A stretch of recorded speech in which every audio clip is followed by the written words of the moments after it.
ശ്രദ്ധിക്കുക. കോഴിക്കോട് ബീച്ചിൽ നിശബ്ദമായി വളരുന്ന ഒരു ഇരുണ്ട നെറ്റ്വർക്കാണ് ലഹരി മാഫിയ. പെൺകുട്ടികളെ ലക്ഷ്യമാക്കി സൗഹൃദത്തിന്റെ മുഖംമൂടിയിൽ കെണികളൊരുക്കി ചൂഷണത്തിന്റെ ഞെട്ടിക്കുന്ന വിവരങ്ങൾ. സ്കൂൾ കോളേജ് വിദ്യാർത്ഥികളെ, നിങ്ങളോടാണ്. ഇതൊരു ട്രാപ്പാണ്. നോ എന്ന് പറയാൻ ധൈര്യം കാണിക്കുക. നിലപാട് TV, നിങ്ങളുടെ സുരക്ഷ നമ്മുടെ ഉത്തരവാദിത്വം. അമ്മയുമായി പിണങ്ങി 16 വയസ്സ് മാത്രം പ്രായമുള്ള പെൺകുട്ടി കോഴിക്കോട് ബീച്ചിലേക്ക് ഒറ്റയ്ക്ക് എത്തുന്നു. പെൺകുട്ടി അവിടെ വെച്ച് 2 യുവാക്കളെ പരിചയപ്പെടുന്നു. കാസർഗോഡ് സ്വദേശികളായ മുഹമ്മദ് റയീസ്, മുഹമ്മദ് ഷമീം എന്നിവർ ഭക്ഷണവും താമസവും നൽകാമെന്ന പേരിൽ മുഹമ്മദ് സോലിഹ്, ഷമീർ അലി എന്നിവരുടെ ഫ്ളാറ്റിൽ എത്തിച്ചു കൊടുക്കുന്നു. സോലിഹും ഷമീമും കുട്ടിക്ക് ലഹരി നൽകി പീഡിപ്പിക്കുന്നു. പിന്നീട് ഉപേക്ഷിച്ച് കടന്നു കളയുന്നു. ഈ കഴിഞ്ഞ ദിവസങ്ങളിൽ കോഴിക്കോട് ബീച്ചിൽ നടന്ന ഈ സംഭവം ഒറ്റപ്പെട്ട സംഭവമാണെന്ന് എഴുതുന്നുണ്ടോ? കോഴിക്കോട് ബീച്ച് കേന്ദ്രീകരിച്ച് നടക്കുന്ന ലഹരി വാഴ്ചയിൽ പുറത്തു വന്നൊരു കേസ് മാത്രമാണിത്. കോഴിക്കോട് ബീച്ചിൽ നടക്കുന്ന പാട്ടും ഗാനമേളയും മാത്രമേ നമ്മൾ അറിയുന്നുള്ളൂ. രാത്രി സമയങ്ങളിൽ കോഴിക്കോട് ബീച്ചിൽ നടക്കുന്ന ലഹരി വാഴ്ച ആരും അറിയുന്നില്ല.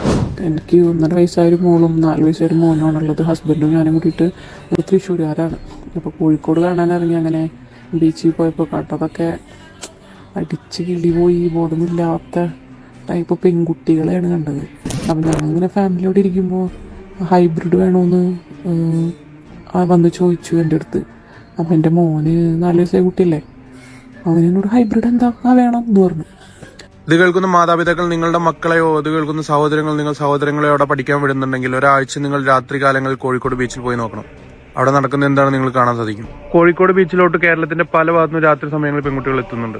ഇന്റേൺഷിപ്പിനായും അക്കൗണ്ടിംഗ് കോഴ്സസ് പഠിക്കാനായിട്ടാണ് കൂടുതൽ പെൺകുട്ടികൾ അവിടെ എത്തുന്നത്. 17 വയസ്സ് മുതൽ 23 വയസ്സ് വരെ മാത്രം പ്രായമുള്ള പെൺകുട്ടികൾ പഠിക്കാനെത്തുന്ന സ്ഥലത്ത് താമസ സ്ഥലം അന്വേഷിക്കുമ്പോൾ അവിടെ അന്വേഷിക്കുന്നത് നിബന്ധനകളുണ്ടോ എന്നാണ്. സമയവിലക്കുണ്ടോ എന്നുള്ളതാണ്. സമയവിലക്കോ നിബന്ധനകളോ ഉള്ള ഹോസ്റ്റലിൽ താമസിക്കാൻ പെൺകുട്ടികളെ കിട്ടുന്നില്ല.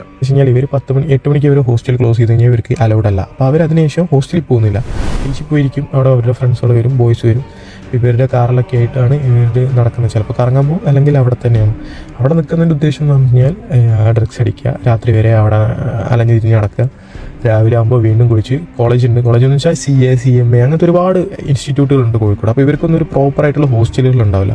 അപ്പോൾ ഉള്ള ഹോസ്റ്റൽ എന്ന് വെച്ചാൽ ഇപ്പോൾ പുറത്തുള്ള എല്ലാവർക്കും കൂടെ ഒരു കോമൺ ഹോസ്റ്റൽ പോലെയൊക്കെ ആയിരിക്കും. അപ്പോൾ അവിടെ ആരും അങ്ങനെ പ്രോപ്പറായിട്ട് സ്ട്രിക്റ്റ് ആയിട്ട് നോക്കുന്നില്ല. എല്ലാ സ്റ്റുഡൻസും അവിടെ ഉണ്ടോ. ബീച്ചിലെത്തുന്ന പെൺകുട്ടികളെ ഡ്രഗ്സ് കൊടുത്ത് മാനിപ്പുലേറ്റ് ചെയ്ത് 30-33 വയസ്സുള്ള ആണുങ്ങളാണ് കൂടെ നിർത്തുന്നത്.